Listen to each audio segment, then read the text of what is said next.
Oi, prazer receber vocês aqui novamente no canal Aperano Brasil para o segundo encontro da série Competências Socioemocionais e Cultura Digital, a nova educação, nesta sexta-feira específica sobre uma conversa com os familiares para como desenvolver estratégias dentro de casa para ajudar as nossas crianças a se desenvolverem. Se você não assistiu a videoaula 1 da segunda-feira passada, volta aqui no canal, assiste a primeira aula, porque lá nós falamos sobre os conceitos teóricos destas ações que vamos falar aqui agora. Combinado? Dá o pause aí, vai assistir o outro vídeo e volta aqui novamente, porque nós vamos tratar sobre como estimular os bebês a viverem exatamente na sua vida de bebelândia, atividades relacionadas para eles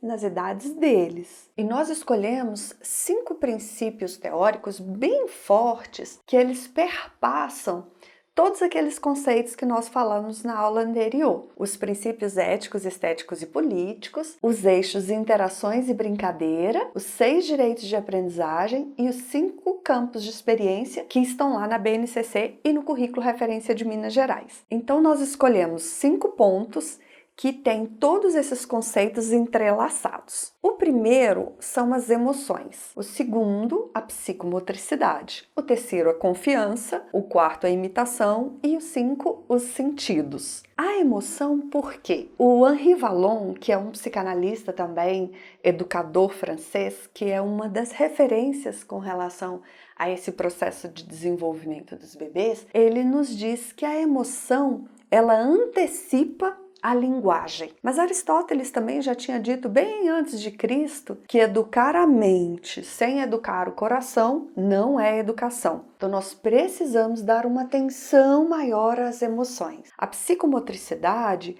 citando o Henri Vallon novamente, ele fala que o ato motor, ele leva ao ato mental. Então, o que vem a ser psicomotricidade? Psique é relacionado às nossas ações de razão e emoção, nossas ações psicológicas. O co de psicomotricidade é o cognitivo. O motric é o movimento. E idade é respeitando cada fase que nós vamos ter para nos desenvolver. Então esse ato motor, essa brincadeira, né, esse movimento todo que gera emoção e faz com que a criança e nós todos possamos alcançar a inteligência, as habilidades e competências para o nosso cognitivo, né, desenvolver melhor, ele vai trazer para nós possibilidades de aprendizagem se forem estimulados. Então nós precisamos a emoção, a psicomotricidade e precisamos trabalhar com que o bebê tenha confiança em nós. Daí o Henri Vallon, ele traz de novo a emoção, porque ele diz que a emoção é uma relação de confiança. Então quando o bebê ele olha para você e ele se sente seguro quando ele estica a mãozinha para ele saber que você vai pegar e que ele vai se sentir seguro, ele vai compreendendo o processo de emoção relacionado com o movimento e com a confiança que ele vai adquirindo no adulto. E então nós vamos trabalhar com um outro processo, que é o processo da imitação. E o processo de imitação, autores, eles apresentam diversas vertentes, mas nós nos aproximamos muito do olhar da vertente que o Vygotsky traz, quando ele fala que quando a criança imita, principalmente o bebê, ele imita, ele vai trazer para nós a importância da imitação para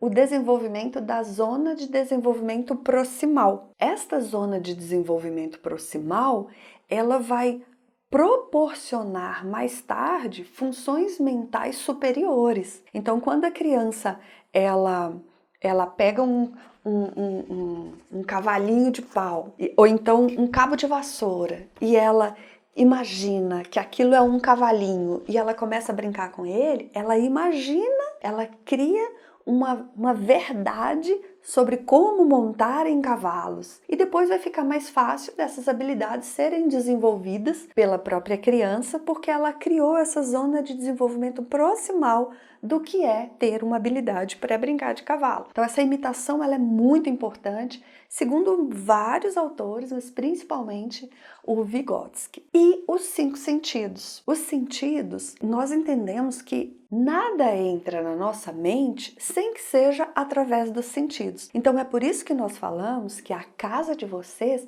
é um laboratório de experiências, porque na casa de vocês certamente tem coisas, objetos de diversos tamanhos, de diversas formas, de diversas cores, com coisas que têm cheiro e outras não, cheiros bons, cheiros ruins, e tudo isso é oportunidade da criança estimular esses 5 sentidos e também oportunidade de aproximar a criança, desde bebê, com a natureza. Porque ali certamente vão ter plantas, vão ter animais, vão ter coisas do cotidiano, principalmente da natureza, que vai proporcionar essa junção de todos os sentidos que nós precisamos desenvolver. Então vamos lá para falar um pouco mais e trazer algumas ações com relação às emoções. O cérebro nosso, ele só aprende se ele se emociona. Quando nós lembramos de uma coisa que foi muito triste, nós aprendemos sobre aquilo. Ou quando nós ficamos muito alegres, nós não esquecemos aquela data. Quando é algo sem emoção, nós não aprendemos. Se é assim conosco, adultos, imagina com o bebê que está em fase de aprendizagem e de desenvolvimento. Por outro lado, o Vallon também, o Henri Vallon, ele fala que a emoção gera público. Então o bebê ele aprende muito cedo a fazer birra. E essa birra é porque ele é muito inteligente, ele já consegue identificar essa relação de a emoção que ele tem gera que tipo de emoção e reação no adulto. Então, para nós adultos, é muito difícil identificar, né, essa birra,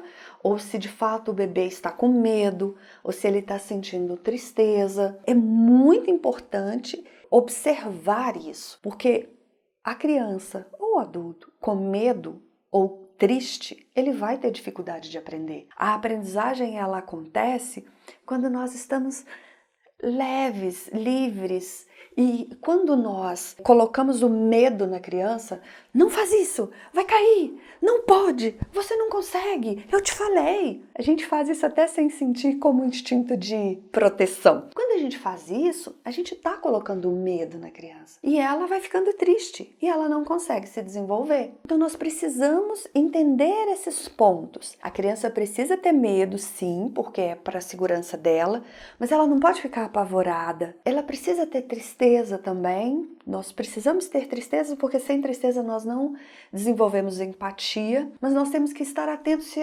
aquele bebê não é só triste, sempre triste. Esse movimento de perceber quando ela de fato está com medo, quando ela de fato está triste e quando ela de fato fica alegre. Nós então precisamos observar esse movimento. Quando o bebê está com medo, quando ele está triste, se ele está propormos então momentos de emoção, de alegria. Esse momento de alegria é fazer festa, bater palma com aquilo que o bebê está conseguindo fazer. Isso tudo nós pensamos que o bebê não está percebendo, mas ele está sentindo tudo. E é preciso também estimular a outra emoção básica que às vezes a gente não pensa muito, que é a repulsa, o nojo, né? Às vezes nós encontramos crianças pequenas ou crianças bem pequenas que elas têm uma dificuldade de pisar na areia, de pisar na grama, porque é importante que desde bebê, reservada todas as seguranças, né? Vocês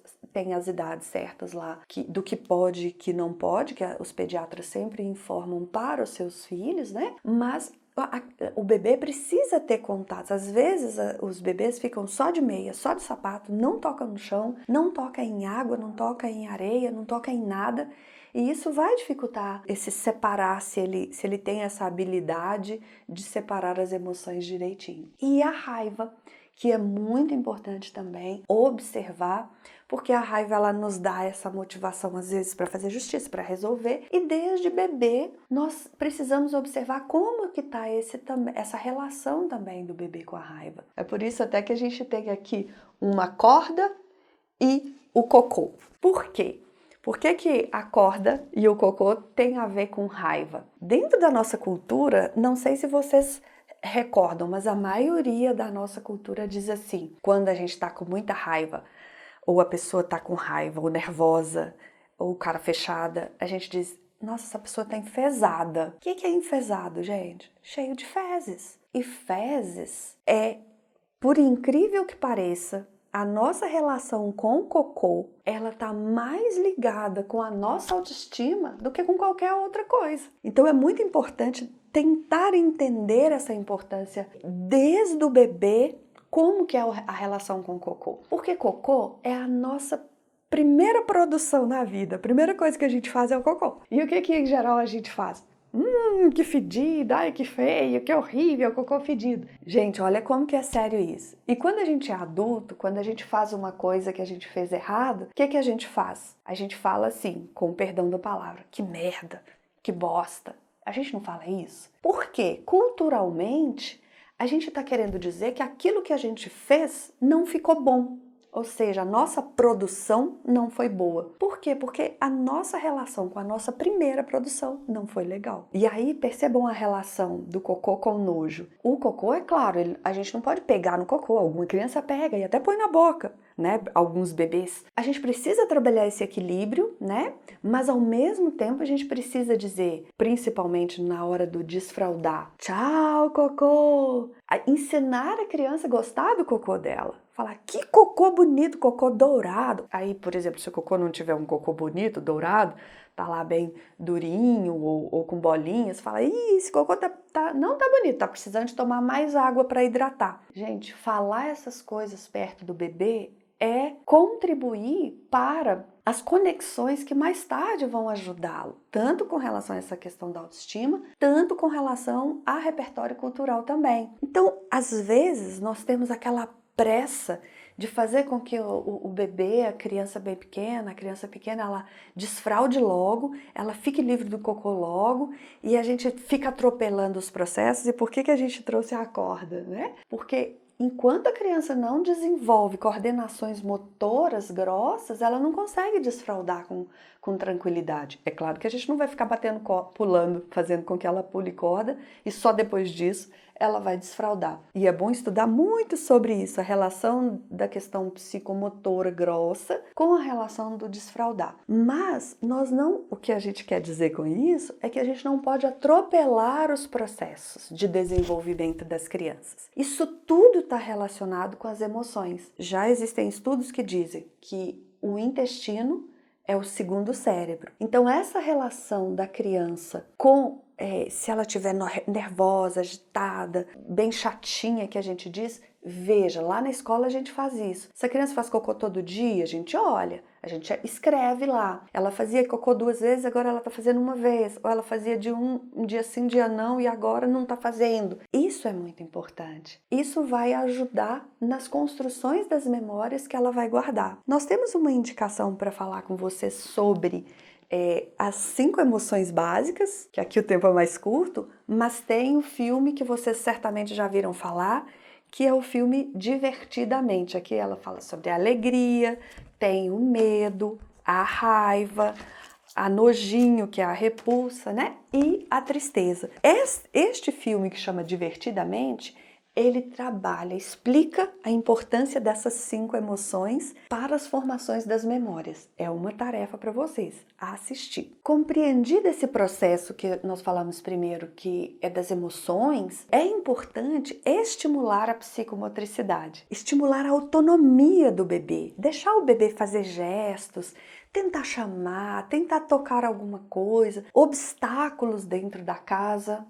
Muitas vezes as pessoas tiram tudo da casa. Evidentemente que se nós tivermos na nossa casa móveis ou situações que o bebê vai se machucar, tudo bem tirar. Mas não é legal tirar tudo. É legal, inclusive, até construir obstáculos para o bebê ir desviando ou subindo ou passando embaixo para ele desenvolver os limites, ultrapassar os limites dele, desenvolver as habilidades dele. É importante também para a psicomotricidade pintura, expressar com a arte, com as mãozinhas, com os pezinhos, deixar uma pintura livre ali na cozinha ou na sala, no azulejo da parede, ou no chão, ou no papel. É importante demais que a criança, desde pequena, que o bebê possa pegar em tinta e pintar, mesmo se for desordenadamente, mas que ele possa se expressar. Brincar na frente do espelho, porque para estimular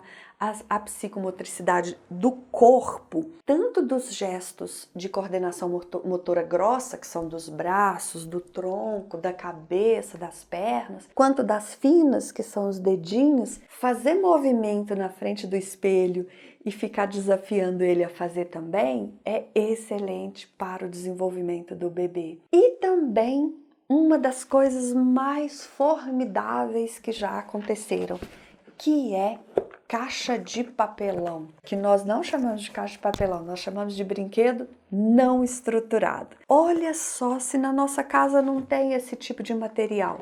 Caixa de diversas formas, de diversos tamanhos, que abre de um jeito, que abre de outro, pequena, grande, que tem o local de pegar, que não tem o local de pegar, que é fácil de abrir, que é difícil de abrir, que tem 1, 2, 3, 4 tampas. Olha que oportunidades, que possibilidades. Olha aqui se não pode virar um quadro.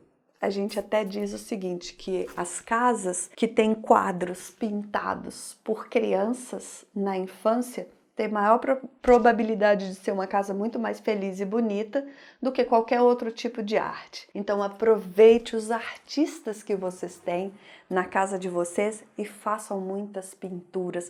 Pega uma caixa de papelão grandona que o bebê pode caber lá dentro com segurança e deixa ele desenhar, pintar por dentro, por fora. Vocês vão ver que artista que tem dentro da sua casa. E a atividade que eu particularmente mais gosto é a atividade com tecidos. Isso aqui que está aqui atrás são pedaços de panos de diversas texturas, de diversas cores, de diversos tamanhos, que aqui nós pegamos pedaços de retalhos, mas que podem ser também forros de mesa, lençol, coberta, mantinha, é o que vocês têm em casa. E aí vocês podem fazer, aqui nós colocamos só para mostrar para vocês, mas podem fazer cabaninhas, podem fazer túneis, podem fazer portais para as crianças passarem para dentro e para fora, e isso vai fazer uma festa e eles vão desenvolver muito.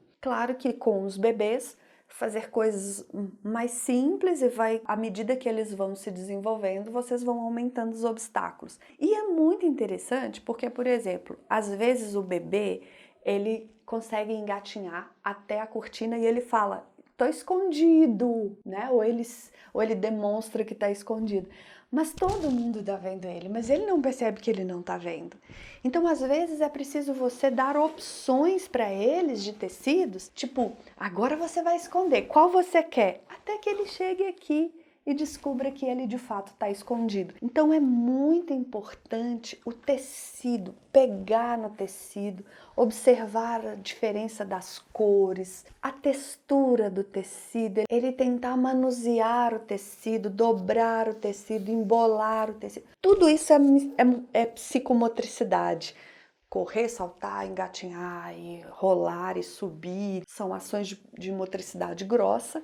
E esse contato, esse pegar, esse aqui que é igual ursinho, tentar e sentir, todas essas oportunidades desenvolvem a psicomotricidade. E é nesse processo de brincadeira dentro de casa que nós passamos para outra questão, que é a confiança. Porque à medida que você vai valorizando cada conquista do bebê, ele vai adquirindo confiança nele mesmo e vai adquirindo confiança em você também. Então, essa escuta e esse olhar que você vai ter com o bebê vai fazendo com que ele aprenda música, ele aprenda a dançar, ele aprenda a pegar algo, ele aprenda a se movimentar, ele consiga identificar que esse é fofinho e esse aqui é mais durinho. Essa relação de contato com a mãozinha nas coisas e a expressão, você consegue perceber se ele já identifica as diferenças, se ele já consegue participar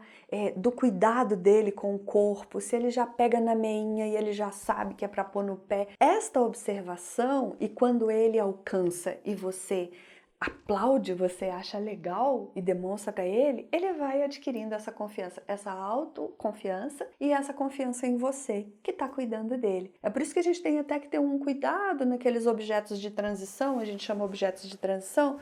Ele gosta da cobertinha dele, ou ele gosta do ursinho dele, e essa transição é importante, por exemplo, quando vai para a escola e leva, é importante porque é a relação dele com a família, e aí ele vai perdendo isso, a escola também precisa respeitar, até que ele já não vê mais.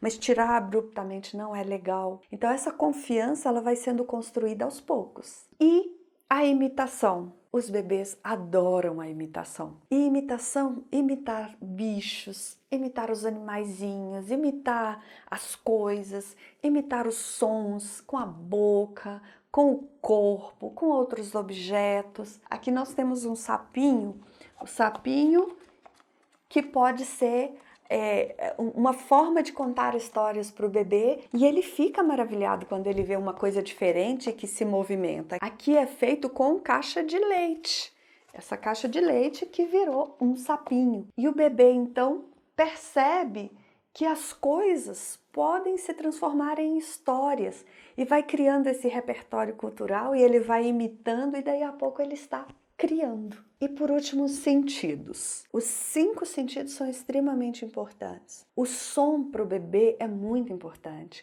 porque a audição, os primeiros sons que o bebê ele tem contato é com o coração da mãe, com a voz da mãe, com o movimento que está acontecendo dentro do corpo da mãe. Então, se a mãe conta histórias, ou o pai conta histórias para ele, ou alguém conta histórias ou canta música, enquanto ele está lá na barriga, é bom que continue quando sai.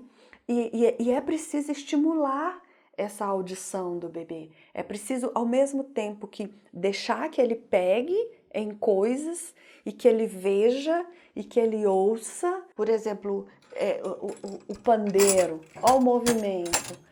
Quando você estimula o bebê aos instrumentos musicais, você mostra para ele que existem outros sons que não são aqueles sons que ele estava acostumado. Agora vamos imaginar, é esperado, todos os estudos demonstram, que o bebê ele já demonstra interesse pela música desde bem novinho. Só que à medida que ele vai crescendo, a gente precisa estimular. Talvez ele vai ser um excelente flautista, mas se a gente nunca apresentar uma flauta para ele, ele não vai se desenvolver. Então é preciso deixar que a criança pegue em instrumentos. Quando é bebezinho, deixar que ele mexa com água, com massinha, que ele bata na água para fazer um som. Esse som, depois ele vai identificar qual instrumento musical que está relacionado com esse som. Antes da BNCC, nas escolas, por exemplo, a gente fazia assim, pegava o nariz, a boca e colocava lá como órgão. Ligue ao movimento que está acontecendo. Então colocava uma menininha comendo, era relacionado com o paladar, sentindo o cheiro relacionado com o olfato. Hoje não. Com a BNCC a gente diz que durante todo o ano nós estamos trabalhando para a criança ouvir melhor, para ela ver. Então nós vamos lá e mostrar, olha, o dia tá lindo, tá claro, tem o sol. Quando anoitece, olha, anoiteceu, agora tá escuro, tem a lua, as estrelas. Nossa, hoje não tem nenhuma estrela. Nós oportunizamos vivência, o dia e a noite, o tempo inteiro, sentindo que cheirinho bom que tá vindo da cozinha. Vamos lá ver o que tá cozinhando? Tentar provar. Isso aqui é doce, isso aqui é salgado. O tempo inteiro estimulando esses sentidos. Portanto, o cotidiano tem elementos naturais que são formidáveis para que nós possamos ir nominando quente, frio, morno, longe, perto, liso, áspero. Não importa que é bebê. E a gente às vezes pensa, ele não sabe. Às vezes a pessoa fala, repete. O bebê fala dedeira e a gente fica uma vida. Dedela, neném quer dedela. A gente está subestimando o bebê, que ele tem capacidade neuronal muito maior do que a nossa, inclusive. Tudo bem? Guti que a gente fala, mas quanto mais palavras novas forem inseridas no cotidiano da criança, maiores oportunidades de ampliar o repertório linguístico dos bebês, que vão ajudar no desenvolvimento lá na frente. E pegar, minha gente, pegar em muita coisa, pegar em jornal, em revista, ficar olhando as figuras da revista, rasgar. Olha o som. Olha que movimento legal. Olha. Embuchar. Isso aqui, fazer bolinha, fazer bolona, grande, pequena. Isso aqui vale muito mais do que pensar em letras e números. Isso aqui é formidável. Você vai identificar quando é que o seu bebê já consegue pegar as coisas. Nós pensamos muito em questões lá na frente, quando já está lá na escola, mas em casa você vai identificando aquilo que você já percebe que o bebê já consegue fazer, se ele já está transitando ali pelo criança bem pequena, está crescendo um pouquinho. Tudo isso, o que for visual, o que for auditivo, o que for tato, o que for de provar, o que for de sentir, ajudará muito no desenvolvimento dos seus filhos. Enfim, é só a gente reparar. Antes da criança falar, ela começa a cantar. Ela balbucia, lá, lá, lá, lá, e a gente já percebe a melodia. Antes dela conseguir ficar de pé e andar, ela já dança, ela já tem um ritmo. Antes dela aprender a escrever, ela desenha. Então, se nós falávamos de cientista no primeiro encontro que nós tivemos, que a criança é cientista, a criança é um artista. Ela é cientista e ela é artista. Porque, principalmente o bebê, ele vai vivenciando o mundo, que é inédito para ele, de diferentes formas e de diferentes linguagens. Então, cabe a nós observar para incentivar e também estimular. Só que nós temos que tomar muito cuidado que o estimular sem muita pressão, porque nós precisamos ensinar o nosso bebê a gostar de ficar sozinho. Tem até uma passagem muito interessante que nós estudamos em psicanálise, que o Whitney Coach nos traz, que quando ele vai explicar que às vezes muita gente não entende por que as pessoas vão no psicólogo e às vezes vão no psicanalista e eles ficam calados, e a gente que é da área, a gente respeita aquele silêncio. Mas por que a gente respeita o silêncio? E o Whitney Coach, ele vem e diz pra gente assim, a gente precisa respeitar porque talvez ali na análise seja a única vez ou a primeira vez que o sujeito, ele pode ficar sem falar. Ele não precisa se expressar. Porque o mundo, ele premia quem fala. Então a gente fica querendo que todo mundo fale. Tem gente que não é de falar. E às vezes ele fala e ele adoece porque ele está falando, porque nós não respeitamos que ele pode ficar sem falar. E é desde bebê que nós precisamos ensinar que é legal sim, às vezes, ficar sozinho. Então a gente precisa trazer estímulo para a criança, para ela às vezes ficar lá e a gente deixar ela lá. E não ficar em cima, que legal, você gosta do ursinho, vou trazer 10 ursinhos para você. Não, deixa ele às vezes lá, se ele está seguro, se ele está feliz, deixa ele brincar com algo, porque ali ele está desenvolvendo a arte dele, ali ele está desenvolvendo a ciência dele, ali ele está desenvolvendo as teorias provisórias, como nós falamos na outra videoaula. O que nós, adultos, podemos fazer para o bebê é observar e estimular. Mas estimular nem tanto. Esperar, aceitar que ele caminhe também com as suas próprias teorias que estão sendo construídas. Bom, estamos chegando nesse finalzinho, dizendo que a comunicação do bebê é maravilhosa e riquíssima. O bebê se comunica com o olhar e com o corpo. Então nós precisamos prestar atenção, mais atenção cada vez mais no bebê e como ele reage para saber o que nós podemos estimular ou qual é o ponto que a gente precisa, às vezes, sair de cena. Nós precisamos estimular a felicidade do bebê, principalmente dele com ele mesmo, e não estimular o medo e a dependência em nós. Vamos continuar essa conversa na próxima sexta-feira às 18 horas. Se inscreve aí no canal, ative o sininho para você não perder a sequência de nossa conversa sobre esse tema tão importante que é estimular. Como podemos estimular os nossos filhos dentro de casa, principalmente nesse período que a gente não está contando com a presença das escolas para fazer essa parceria tão maravilhosa. Mas nós podemos fazer muito em casa e nós queremos contribuir com vocês mais um pouco na próxima sexta-feira. Grande beijo, até!